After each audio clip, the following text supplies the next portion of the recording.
It's a orange juice. What's up guys, this is Yarn from Orange Juice. There are 3 new legendaries: Lava Hound, Sparky, and the Miner.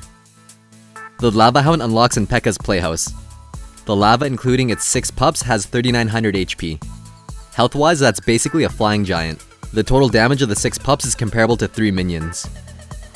The lava has the lowest damage in the game, but it makes up for that when it pops 6 pups.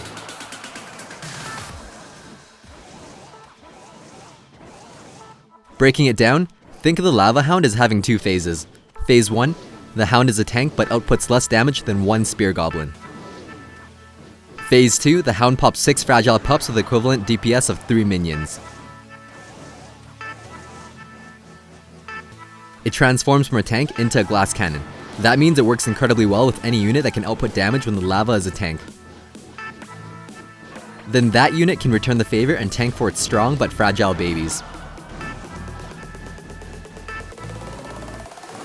Understanding this concept opens up infinite possibilities. Unaccompanied, it can be countered with an Inferno, Minions, or Tesla. Tesla is the hard counter to the Hound since it can take the Hound and take out the pups. The lava pups may output as much damage as minions, but they die in one shot to zap. The trick is to position your zap on the shadow of the Lava Hound right before it pops.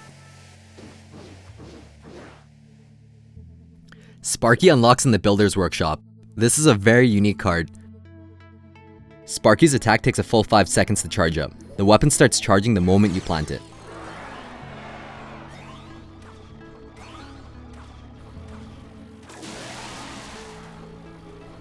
If zapped, it'll reset the charge attack and Sparky will need another 5 seconds to recharge.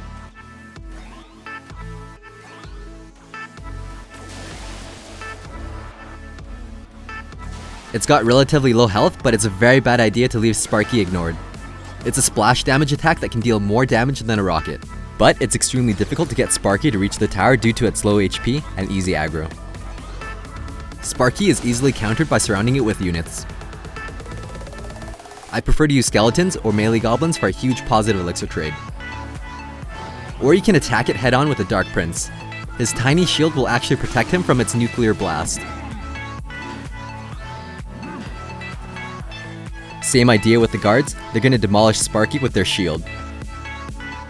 If they have massive splash units to prevent you from countering Sparky, just rocket it. It also can attack air units. Minion hordes will shred it faster than a knight. Overall, for that elixir cost, it doesn't hold great value.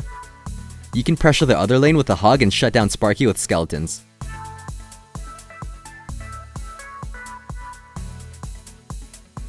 If you and your friend have this card, it's insanely fun to have Sparky duels. You can bet all the YouTubers including Galadon and Chief Pat had private Sparky wars in between recording. The Miner unlocks in the Builder's Workshop. He has very similar stats to the Knight. He can be planted anywhere on the map just like the Goblin Barrel. This is a game-changing card, it has unlimited possibilities. The Miner seems really overpowered, but he actually does half damage to crown towers. He'll still do full damage to everything else. Because of this, he's great for taking out spawners.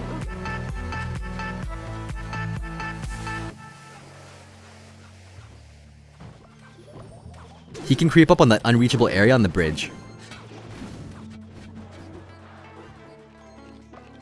He can be sent in last second to support.